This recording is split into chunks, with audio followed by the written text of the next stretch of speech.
Eh bien, bonjour à toutes et à tous. Je suis super contente d'être là aujourd'hui parmi vous pour vous parler d'un recrutement un peu plus orienté candidat et dans une certaine mesure quand même un petit peu plus orienté recruteur également. Alors, voilà.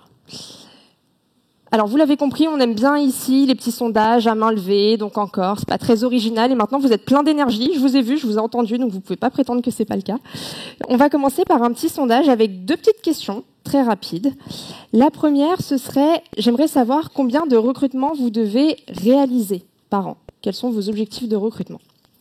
Alors, qui parmi vous serait sur des objectifs de recrutement entre 0 et 20 personnes? Oui, 0, hein, donc tu n'es pas recruteur en fait, hein, dans ce cas-là, clairement. Merci. Entre 20 et 30, pardon. Ok. Entre 30 et 50. Ok. Et plus de 50? Waouh, exactement. Ok, très bien. Et donc, seconde et dernière question, promis. Si vous deviez noter sur une échelle de 1 à 10 la pression que vous avez de vos managers pour réaliser ces recrutements, quelle serait-elle? 1 étant le plus faible, bien entendu, et 10 le plus élevé. Alors, qui parmi vous serait sur du 1 à 3? On a les chanceux, là, par là, un petit peu. De 4 à 6? Ok. Et du 7 à 10? Voilà, merci. Eh bien, c'est bien ça le problème. Parce qu'en fait, aujourd'hui, on vous demande de recruter beaucoup et vite. Et ça, dans une certaine mesure, vous le comprenez. Vous comprenez bien les urgences du business, le besoin de faire avancer les projets et donc de recruter rapidement les équipes qui vont travailler sur ces projets. Vous recrutez sous pression, on vient de le voir, de la pression des hiring managers pour lesquels vous recrutez, de vos propres managers peut-être, et puis peut-être la pression que vous vous mettez à vous-même, en fait, pour atteindre vos objectifs. Vous avez envie de montrer que vous êtes quelqu'un de confiance sur qui on peut compter. Et bien entendu, on vous demande de recruter bien. Si vous êtes là aujourd'hui, je ne vous l'apprends pas. On ne recrute pas n'importe comment. Il y a des bonnes pratiques, il y a des choses à respecter. Et donc, vous comprenez toutes et tous l'importance de créer et d'entretenir une relation de confiance et de qualité avec vos candidats. Et donc, maintenant que tout ça est dit, comment faire? Comment assurer une bonne expérience candidat dans ces conditions? C'est en fait comme demander à un seul et même pompier d'éteindre rapidement le feu qui est en train de ravager l'immeuble, tout en sauvant les 8 familles qui sont à l'intérieur, et en plus d'être sympa avec tout ce petit monde, donc le propriétaire de l'immeuble qui est en train de brûler, les 8 familles que vous venez de sauver, en leur offrant des fleurs et des chocolats. Ouais, pas évident quand même, hein. Et donc aujourd'hui, on vit dans un monde où tout va vite. Tout va encore et toujours plus vite, sans perte de qualité. Et ça va vous demander 2 choses aujourd'hui pour réussir. Ça va vous demander du temps et de l'énergie. 2 ingrédients d'ailleurs que vous n'avez pas forcément à votre disposition, comme on l'a vu avec le petit sondage. Et donc, comment faire dans ce cas-là? L'élément central dans une expérience candidat, c'est vous. Et par vous, du coup, j'entends le temps et l'énergie que vous allez investir pour vos candidats. Donc, si vous prenez soin de vous, vous pourrez prendre soin de vos candidats. Tout simplement. De mon côté, j'ai eu de la chance, effectivement, de passer d'une entreprise où j'étais pompier, où je devais constamment éteindre des feux à droite à gauche, sauver des chatons dans les arbres. Je pense que vous connaissez un petit peu le quotidien. À une entreprise, du coup, où je suis devenue fleuriste. Quelle est la différence entre les deux? Eh bien, aujourd'hui, je prends le temps et surtout, j'ai l'énergie de cultiver et d'offrir des fleurs à mes candidats. Et donc, c'est aujourd'hui ce que j'aimerais vous dire. Comment devenir fleuriste, même si vous avez été recruté dans une caserne? Ah, intéressant. Alors, rentrons dans le vif du sujet. Le temps. Donc là, je vois, vous êtes un petit peu comme ça, le temps, bon. Et donc, vous êtes surtout en train de vous dire Ah non, mais c'est bien joli, Laura, ce que tu racontes, mais j'ai pas le temps. Ou alors, bah écoute, tu regardes mon agenda et puis on en rediscute à la fin de la conférence. Ou alors, ah non, mais de toute façon, moi, mon agenda, il est plein jusqu'à la mi-juillet, je sais même pas comment je vais faire pour ajouter un seul rendez-vous. Eh ben, je sais. Je sais bien. Et donc, je suis d'autant plus contente aujourd'hui de vous dire qu'il y a une porte de sortie. Et cette porte de sortie, en fait, ça va être à vous de l'ouvrir parce qu'il va falloir vous battre pour votre temps. Pourquoi ? Parce qu'en fait, d'autres personnes, quasiment tout le monde peut-être, va vouloir vous le prendre, vous le contrôler, voire même le monopoliser. Et bien ça, c'est pas possible. Aujourd'hui, vous avez le pouvoir de reprendre le contrôle sur votre temps. Et je vais vous expliquer un petit peu comment faire. Alors, concrètement, comment ça se passe ? Eh bien, je m'installe dans une routine, tout simplement. Sérieux, Laura, tu nous fais une slide juste pour nous dire que tu as une routine ? Ouais, ok, merci, je l'avais deviné. Très bien. En fait, s'inscrire dans une routine et noter les choses déjà dans son agenda, longtemps à l'avance, ça va vous aider. Pourquoi ? Parce que ça rend le tout réel, presque tangible. Et quand vous inscrivez quelque chose dans votre agenda, ça devient quasiment un engagement en fait, auquel vous ne voulez pas déroger, tout simplement. Concrètement, comment ça se traduit ? Eh ben, je bloque des créneaux en fait, dans mon agenda. Et surtout, je m'y tiens en fait. C'est bien joli d'avoir des créneaux dans son agenda, mais surtout, faut s'y tenir. Et donc, par exemple, j'ai des créneaux pour regarder et répondre à mes mails. 3 créneaux dans mon agenda, je le fais qu'à ce moment-là. Comme ça, le reste de la journée, je suis pas distraite, il n'y a pas d'autres choses à gérer, je suis concentrée sur d'autres choses, mais sur ces créneaux-là, je gère mes mails. Et puis en fait, avec le temps, je me suis dit que bah tiens, mon créneau du matin, il pourrait aussi m'aider pour traiter les candidatures entrantes. Bon, quand il y en a, hein, parce qu'évidemment, ça n'arrive pas tous les jours. Et puis j'ai aussi des créneaux dédiés au sourcing. Tranquille, au calme, le matin, comme ça je peux identifier et approcher les candidats. Et puis quand on dit sourcing, bah forcément on dit relance. Je vous l'apprends pas, hein, mais une bonne expérience candidat, c'est faire ses relances, assurer un suivi régulier de qualité. Et puis j'ai d'autres créneaux après qui vont plus être des créneaux pour avancer un petit peu sur des projets, donc rédiger du contenu, faire une formation en interne, ou encore analyser mon activité, etc. Et puis enfin, mes pauses déjeuner, parce que non, navré, mais elles ne sont pas à la disposition de tout le monde aujourd'hui. Et puis petit à petit, l'agenda va se remplir avec d'autres choses, le quotidien du recruteur. Et donc là, ce qui est intéressant, c'est que je fonctionne aussi avec un code couleur. Moi, ça m'aide très facilement à me repérer et à voir ce que j'ai fait dans la semaine et surtout ce qu'il me reste à faire. Donc là, vous voyez les appels qui vont être en vert. Bon, vous voyez peut-être pas très bien en fait, mais les appels sont en vert, les entretiens en rouge, les débriefs en jaune, etc. Et vous voyez que tout ça, ça rentre en fait dans ma semaine. Et surtout, le plus intéressant, c'est de voir mon agenda dans 6 mois. Ça, c'est dans 6 mois. Et le squelette, en fait, est exactement le même. Et ça va vous permettre d'avoir 2 règles d'un agenda gagnant. Ça va vous permettre de bloquer ces créneaux pour que, 1, les candidats n'aient pas librement, spontanément accès à votre agenda. Il y a encore des créneaux libres, mais en tout cas, vous bloquez vos créneaux. Et surtout, ça va être la même chose pour vos collègues. Comme ça, ils ne pourront pas sélectionner le créneau qu'ils veulent dans votre agenda si vous êtes occupé. Ils vont naturellement se reporter sur un créneau sur lequel vous êtes plus disponible. Cet agenda, alors ça a l'air simple, hein, dit comme ça, je vous le raconte là en 2-3 minutes, c'est quelque chose que j'ai quand même affiné au fil des mois et des années, et même aujourd'hui encore, ça m'arrive encore d'avoir des conflits, des créneaux qui sont les uns avec les autres, et d'avoir des difficultés en fait à faire un choix. Mais ce qui gagne là-dedans, c'est que moi je sais où je mets mon temps, et c'est aussi ma conviction qui m'aide à mettre mon temps au bon endroit. Et c'est pour ça que c'est important qu'il faille s'y tenir.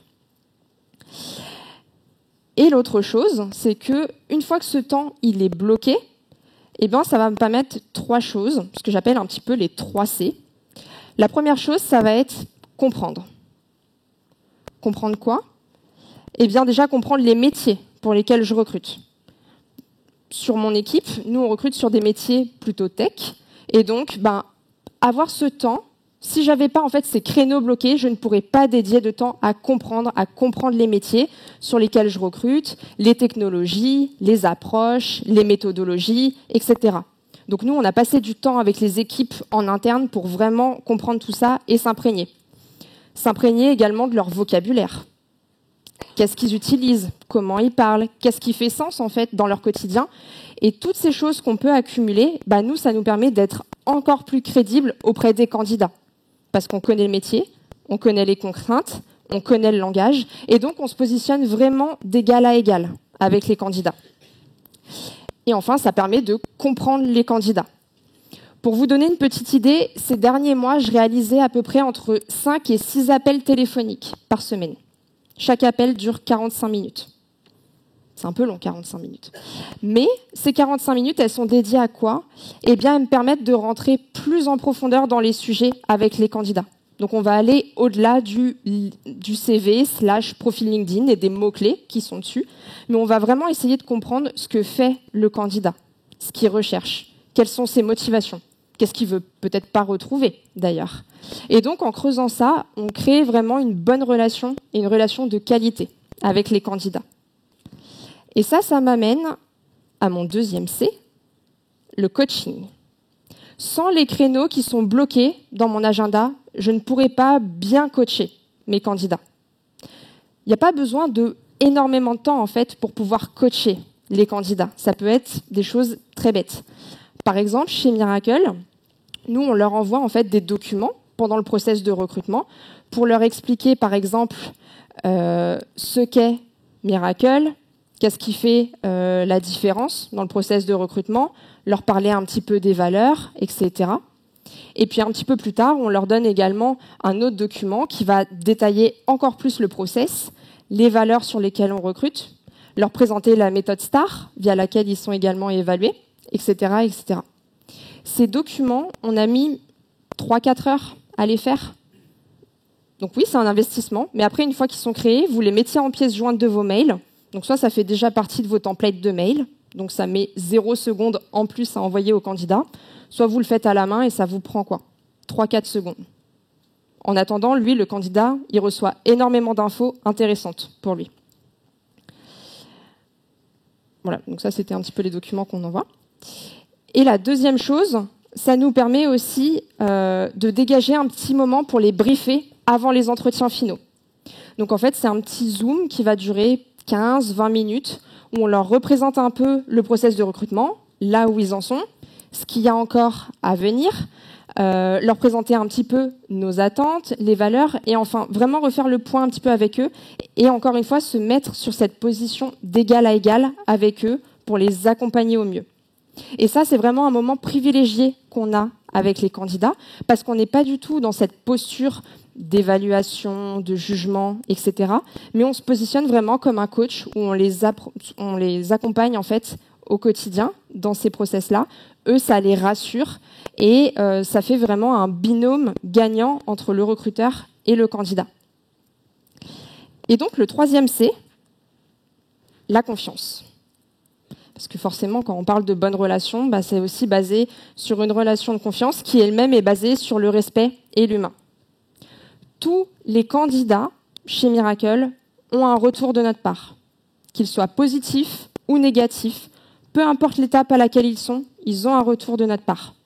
Donc par exemple, si on ne retient pas leur candidature sur CV, on va leur envoyer un mail de refus et on va aussi ajouter une petite phrase personnalisée qui explique pourquoi leur candidature n'est pas retenue. Parce que notre recherche actuelle s'oriente vers une personne ayant plus de compétences en développement et en architecture Python, par exemple. Et au moins, ils savent où ils en sont. Et plus les candidats avancent dans le process, plus ils ont un retour complet, parce que nous, évidemment, on a plus d'éléments aussi pour leur faire un retour. Et surtout, c'est des retours qui se font de plus en plus par téléphone. Après tout, un process de recrutement, c'est quand même un humain qui s'adresse à un humain, et donc c'est important de garder aussi cet aspect humain.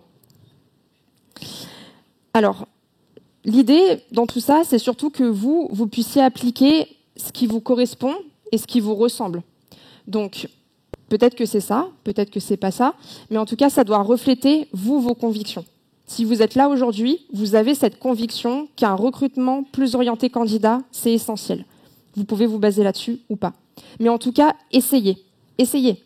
Ne serait-ce qu'un lundi après-midi, vous essayez un peu cette organisation et vous verrez que vous serez tellement convaincu que vous aurez envie de continuer par la suite. Alors encore une fois, avoir cette routine, ça peut être un petit peu effrayant, voire ennuyeux, mais je ne pense pas que ce soit ennuyeux en fait. Pourquoi ? Parce qu'en fait, vous donnez du sens. Vous donnez du sens à la relation avec le candidat. Et ça, c'est essentiel. Et dans tout ça, j'oublie pas, moi, mon but premier, qui est de prendre soin des candidats, évidemment. Le but, c'est pas d'avoir une routine qui soit vraiment militaire, millimétrée, chronométrée.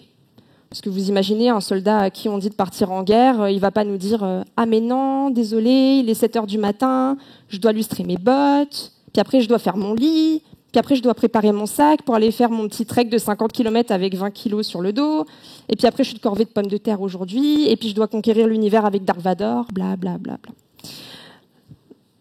Je savais que ça ferait rire.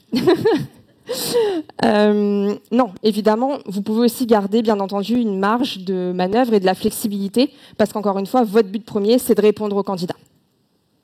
Donc maintenant qu'on a dit ça, vous avez le temps, c'est bien, mais ce n'est pas nécessaire. Il vous faut aussi de l'énergie.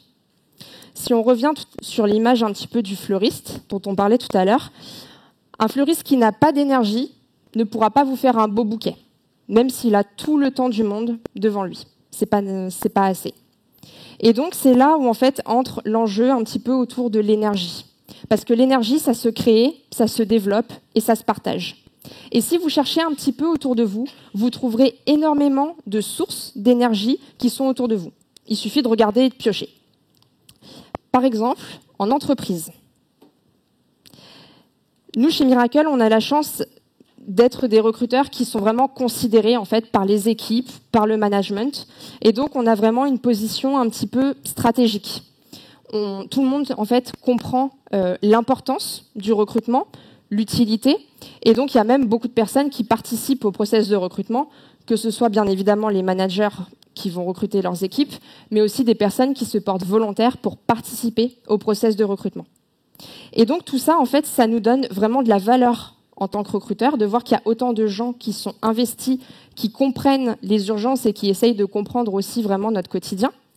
Ça donne aussi de la valeur à nos analyses, à nos recommandations et même à notre vision. Et donc ça, c'est un bon facteur d'énergie pour nous. Après, on l'a vu tout à l'heure, pendant le sondage, vous avez peut-être pas tous en fait un environnement comme ça. Et dans ce cas-là, vers quoi vous pouvez vous tourner ? La communauté de recruteurs. Que ce soit aujourd'hui, en physique, lors d'un événement comme celui-ci, ou même en ligne, dans les groupes Slack, les groupes LinkedIn, que ce soit auprès d'anciens collègues, d'anciens alumni, etc. Vous avez accès à énormément de recruteurs. Donc, vous n'êtes pas seul. Et on a quand même de la chance d'avoir une communauté qui est active, qui est dynamique, qui est bienveillante, qui essaye vraiment de remettre le recruteur au cœur de la chose et de faire bouger les lignes. C'est pas tout le monde qui a cette chance-là, donc profitons-en. Bon, avoir son réseau de recruteurs, c'est bien joli, mais c'est en externe, c'est peut-être pas suffisant au quotidien quand on est dans son job et qu'on est un petit peu tête baissée dans son travail. Donc, où est-ce qu'on peut chercher une autre source d'énergie ? Les hiring managers. Et oui, vous pouvez prendre de l'énergie de vos hiring managers. Alors, je vous vois déjà venir, vous allez sûrement me dire ah non, mais moi, Paul, j'en peux plus, il met un temps fou à me répondre, je suis obligée de le harceler, comme on l'a vu d'ailleurs ce matin, et le mois dernier, j'ai perdu 4 candidats parce qu'il m'a pas répondu. Ou alors, Marie, moi, elle me rend folle, elle fait que de me bypasser, elle va toujours voir le directeur, j'ai l'impression de ne pas exister à ses yeux. Et justement, si vos hiring managers arrêtent de vous pomper de l'énergie, tout simplement, vous en aurez plus. C'est mathématique. Et donc, comment faire ? Déjà, vous pouvez les informer, leur donner de la visibilité sur votre travail. Donc, par exemple, nous, ce qu'on fait, ça peut être leur partager des messages d'approche et de relance qu'on envoie aux candidats. Comme ça, ils ont de la visibilité sur ce qu'on fait. Ils voient qu'on est investi aussi sur la recherche, parce qu'au final, c'est pas parce que eux ne voient rien que vous êtes juste en train de vous tourner les pouces. Vous faites quand même quelque chose, même s'il n'y a pas de résultat visible, tangible, etc. Et puis enfin, vous gagnez en crédibilité à leurs yeux, parce que vous leur montrez où vous êtes, et donc vous développez un petit peu cette confiance. Et puis enfin, vous pouvez aussi les conseiller, parce qu'après tout, c'est vous, les experts du recrutement. Donc c'est vous qui connaissez le marché, les candidats, les bonnes pratiques, etc. Nous, ce qu'on fait, c'est qu'on essaye de leur envoyer des reportings assez réguliers sur là où on en est. Le nombre de candidats contactés, les taux de réponse, les taux de conversion d'étape en étape. Bref, je ne vous le refais pas, hein, vous connaissez vos KPI. Mais l'idée, c'est vraiment de leur montrer un petit peu nos analyses et leur faire des recommandations. Si vous voyez qu'il y a quelque chose qui ne va pas, que ce soit un intitulé de poste, un salaire trop faible ou autre, dites-le. Dites-le et argumentez. Ne subissez pas une recherche qui vous paraît insemblable, farfelue, etc. Vous avez vraiment le pouvoir de donner votre avis, de montrer votre expertise et de conseiller vos managers. Et nous, ça nous arrive régulièrement que nos managers viennent nous voir pour nous demander des conseils justement sur leur recherche. Et donc tout ça, vous gagnerez en fait le respect et l'écoute de vos managers. Et toutes ces sources d'énergie, vous pourrez les dédier à vos candidats. Ce qui m'amène d'ailleurs à ma dernière source, une ressource à laquelle vous avez tous accès, vos candidats. Oui, les candidats peuvent aussi vous donner de l'énergie. Est-ce que vous connaissez un petit peu ce sentiment de joie ou même d'euphorie après avoir aidé quelqu'un ou après avoir offert un cadeau à quelqu'un? Là, c'est pareil. Quand vous parlez, quand vous écoutez, quand vous conseillez vos candidats, que vous les voyez appliquer ces conseils, ça vous donne aussi de l'énergie. Parce que vous savez que dans le fond, vous faites la bonne chose. Et ça vous motive à continuer. Vous avez tous cette conviction aujourd'hui. Donc quand vous faites la chose bien, vous prenez soin de vos candidats et en retour, ils prennent soin de vous. Et ça, c'est génial. Et donc peut-être que d'ailleurs, les candidats deviendront votre principale source d'énergie. Un binôme recruteur et candidat ne fonctionne que si vous vous sentez bien, en premier lieu, dans votre travail. Vous pouvez toujours essayer d'aller trouver des excuses pour votre frustration ou votre sentiment d'impuissance, parce que vous n'êtes pas dans un bon environnement, un environnement qui vous valorise et qui valorise l'expérience candidat. Ou parce que vos managers vous rendent fou parce qu'ils ne vous répondent pas. Ou alors vous pouvez juste être fataliste et vous dire que c'est comme ça, il n'y a rien que je puisse faire, donc autant baisser la tête et continuer à subir.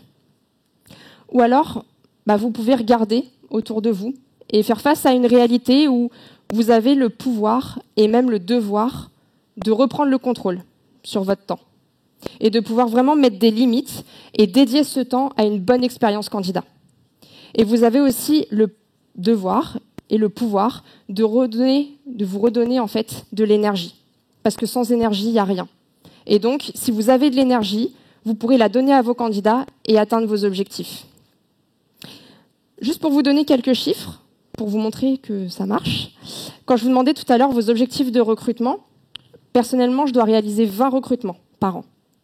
L'année dernière, j'ai dépassé ces objectifs de 35%. J'en ai recruté 27. Donc comme quoi, accorder du temps et de l'énergie à ces candidats, ça marche. Sur tous les candidats qui sont arrivés en 2021, plus de 85% ont validé leur période d'essai. Et tous, pour le coup, étaient satisfaits de l'accompagnement qui leur a été fait. Donc à tous ceux qui ont dit « je dois réaliser plus de 30, 50 recrutements par an et que je subis beaucoup de pression », justement, plus vous subissez, moins vous aurez de temps et d'énergie, moins vous atteindrez vos objectifs. Parce qu'au final, c'est quoi une entreprise? C'est des personnes qui ont du temps et de l'énergie. Si vous en avez, vous pourrez en donner. Vous pourrez vous faire des alliés. Vous pourrez gagner en expertise et devenir un recruteur fort et respecté. Belle aventure à tous.